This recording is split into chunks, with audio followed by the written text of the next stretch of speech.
Hey guys, George Mesa, Third Eye Edify podcast. I don't even know what this is going to be called because out of the three things I'm working on, plus a few interviews I have lined up, I didn't necessarily have something that I wanted to put out into the world that wasn't restricted behind either a paywall or just not on YouTube because I have so many things that are coming that it's not going to be able to be out there. I just can't do it. I can't see a good reason to do it. It seems risky. There's a lot of things that seem risky right now. And that's kind of the opposite of what I wanted to bring to the table today. I was involved heavily just now, and anyone that was part of this will now know what I'm talking about. Chat on the Third Eye Edify chat on Telegram, which is totally free. And our previous guests, Slick Dissident, Ronan, and I'm sure some other people were listening in, are starting to really get into a lot of things. And all of these things, while they may seem like coming to an end, bad things abound, the fact that we're discussing them is the opposite. This is just in my opinion, of course. But I think a lot of people feel it too. That unnerving feeling, the kind of tension that a good movie can produce before something occurs. It feels that way. It's felt that way. It's felt that way for me for 27, 8, 9 years. And saying it's coming. I never knew what it meant at the time in the 90s. But I was saying it's coming. Then 9/11 happened. And I don't know if that's what I had in mind because we were already in this wartime feeling. We weren't, ducking for bombs and stuff and missiles and whatever. Not in the United States. I had a small interruption there. I can edit it as I did. As you see, I edited something. Obviously, there's a cut there. I'm not one for cut takes. And may I remind you something that I reminded you of recently, that I'm never going to be, what's that word? AI. Another thing that's old and people are acting like it's this brand new amazing thing. Childhood's end? Are we there? Did it happen already? Are we past it? If you don't know, just look up what it's about. You don't even have to read it. And it's funny, it says, author of 3001, The Final Odyssey. Like that's the reference. I guess everyone else knew by then what Arthur C. Clarke released. Anyway, what I'm getting at is that we are actually finally, because a lot of people request this in their lives and they don't realize how much they don't necessarily want it. You get what you wish for, right? I think as a collective, the human species has been wishing for peace and harmony, a return to the ways of old. Because if there's one thing that addiction can produce, it can actually produce a goal. Addiction can produce a goal of the light at the end of the tunnel. I'll get on the other side of this and then I'll be rid of whatever this thing is. Back in the day, I used to tell myself, boy, if I smoked less weed or none, if I played less Tekken, I'd have a lot more time for my life. Right? Stupid, very simple, stupid thing that I just mentioned, but it's the point is that very often I see that addicts do know and they do realize that things would be better without said addiction. It's okay to be addicted to, cleanliness or some kind of ritual, daily ritual, whether it be work or otherwise. Sure. Let's not call it addiction. You can be rigid and focused in daily ritual. But to truly be addicted to something that, while it may be fun and nice, is getting in the way of other facets of your life, this is bad. And at the very least, it can quickly give you some realizations about what is actually important, what you actually need, the old need versus want conversation. I think a lot of people, the point is that I think a lot of people are experiencing high levels of addiction regarding their cell phones or just information in general. I am personally addicted to information. I break it up with family time, or learning 30 songs in 1 week for a band time, or reading a book to produce a new episode time. These are moments where I can release myself from the typical addictions. And I do my best to get hard copies, and if I don't have them, I utilize, a phone, a tablet, something that makes it, and I hope to get it done quickly.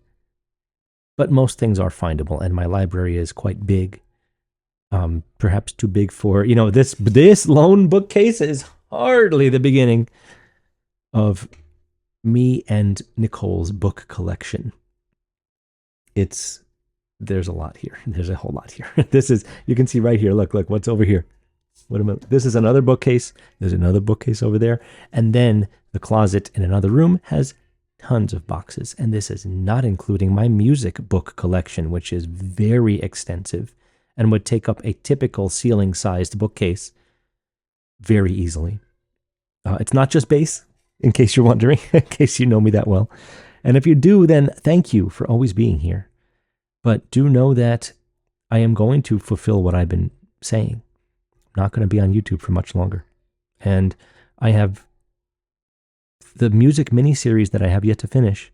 And I'm very sorry if you've been waiting desperately for me to finish that. Leave a comment. Tell me, hey, where's the rest of the music mini-series, you lazy bum? It's not about that. I have come across information that I can't record it and set it up in a space where I want to place it in the eyes and the ears and the ability of the system to manipulate and find it and find out who I really am. It's unfortunate, but there is a relative sense of danger placing yourself out there like this. And I have to watch out, because even though this particular episode may not be of the quality that I like, I do want a sense of quality. And that's usually what makes a distinction for me. It's not always the length, but the distinction between my episodes and my short episodes that I label as shorts. I just made episode 78, but I have, 30 something shorts. I'm or more, I guess. Wow. And I'm getting close to episode 130. I'm past episode 100, and I announced it when the time came. But all that nonsense aside, this episode, the focus of me pressing record right now is to say that I truly and honestly believe that humans are aware and fed up with their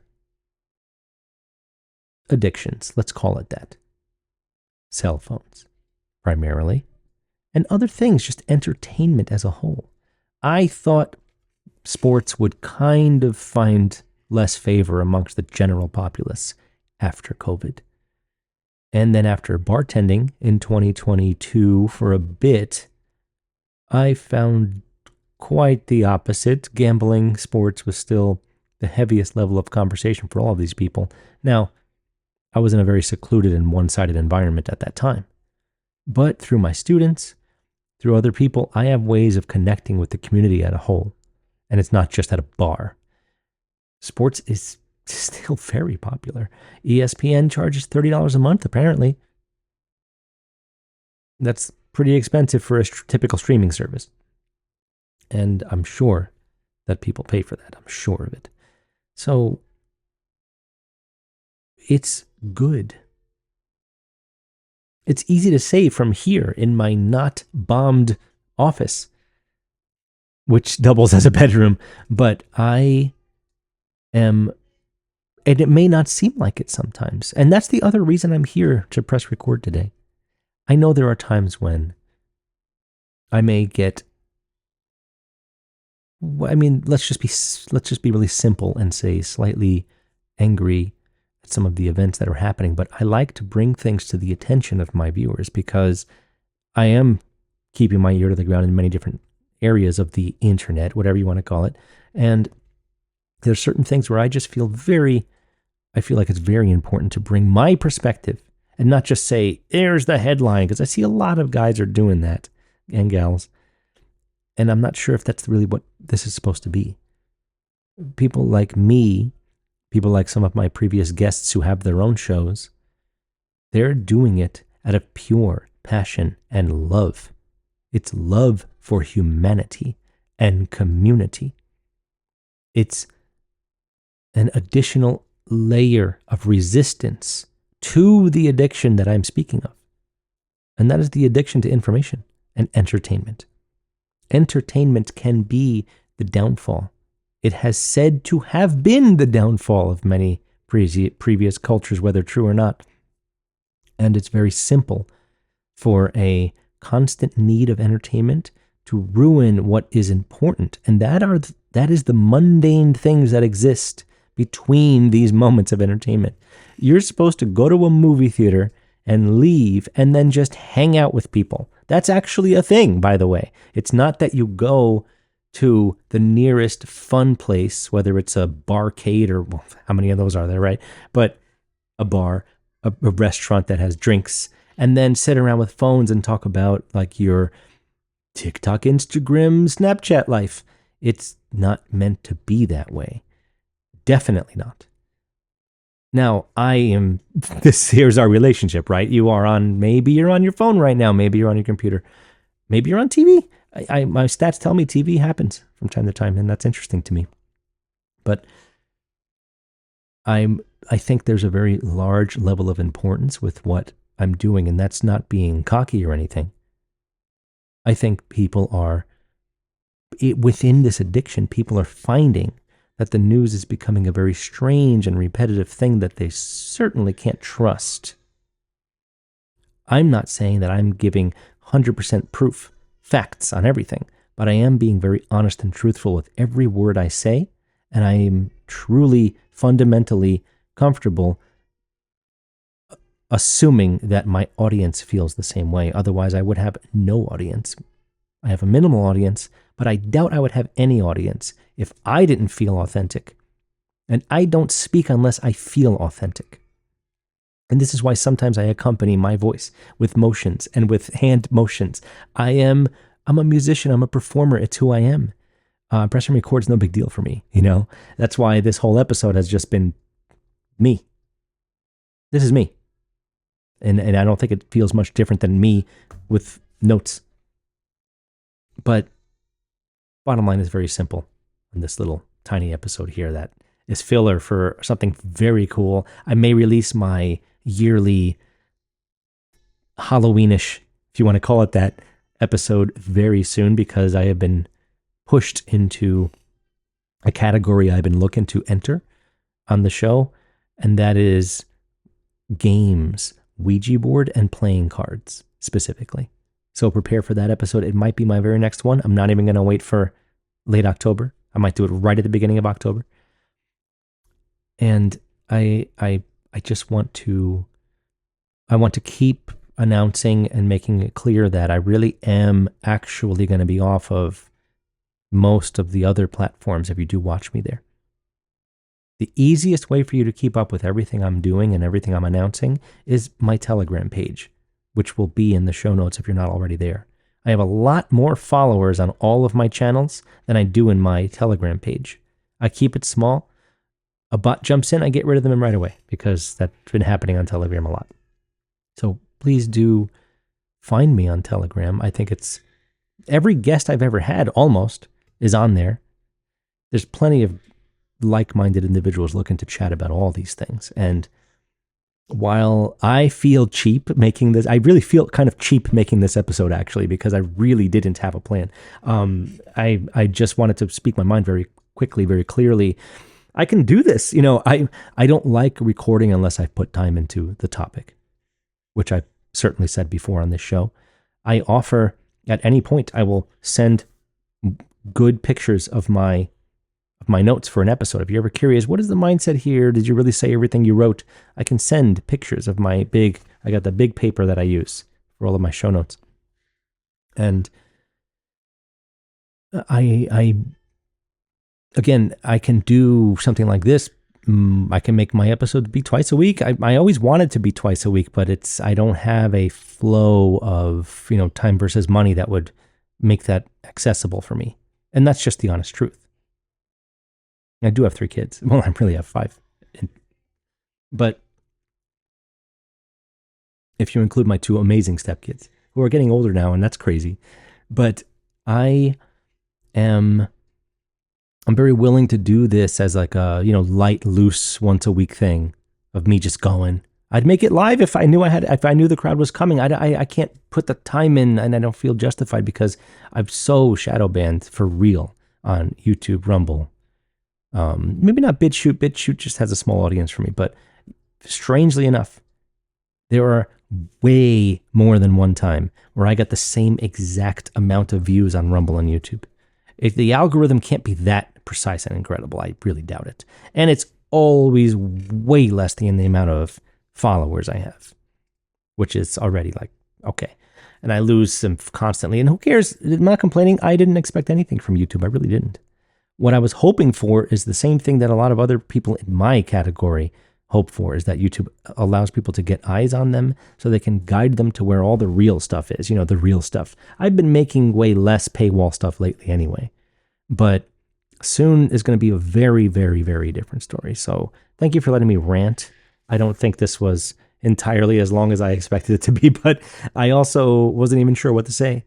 But I am here to say, if you're feeling that you're addicted to a lifestyle that you can filter out some things, it's usually pretty easy to do.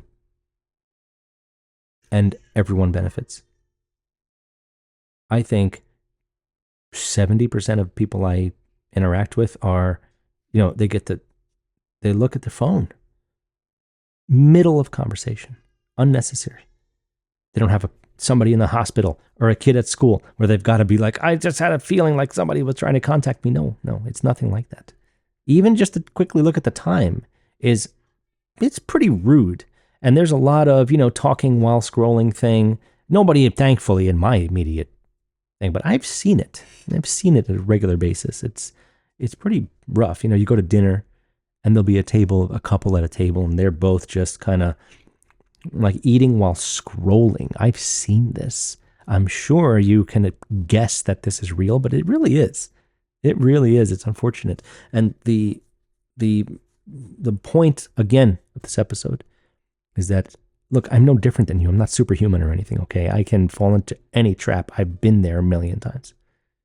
But the point of pressing record today is that feeling that you may have with all the headlines, AI government official in Albania, I forgot where that was, and other things like that. This is the eggshell cracking, and the yolk that is coming out is absolutely beautiful human existence. There's no question in my mind. There's a lot of people remembering and learning why things were so different between their grandmother and mother than it was between mother and you. Because, and as I say in my book, I do have a book. I do have a book, by the way, and I highly suggest you read it. I think it really does exemplify a lot about what the morals of this show are about.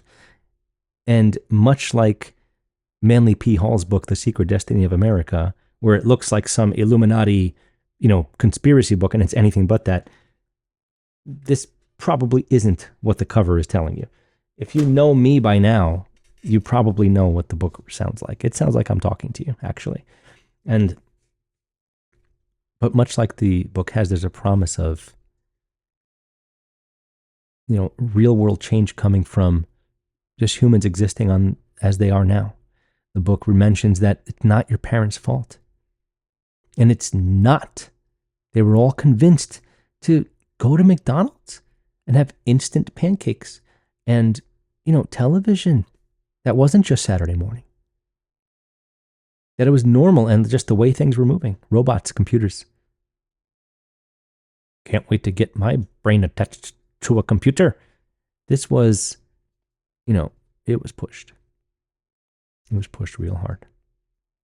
And the aftermath is that a lot of people did essentially turn into a TV head, right? And it's hard to avoid. I mean, you almost don't want to be excluded from general public knowledge of fun things, right? Oh, did you see that in that movie when that guy it's kind of dull saying no sometimes, but I am also surrounded by kids that I teach, so I am able to keep up on modern stuff a little more than the usual person, which is very interesting.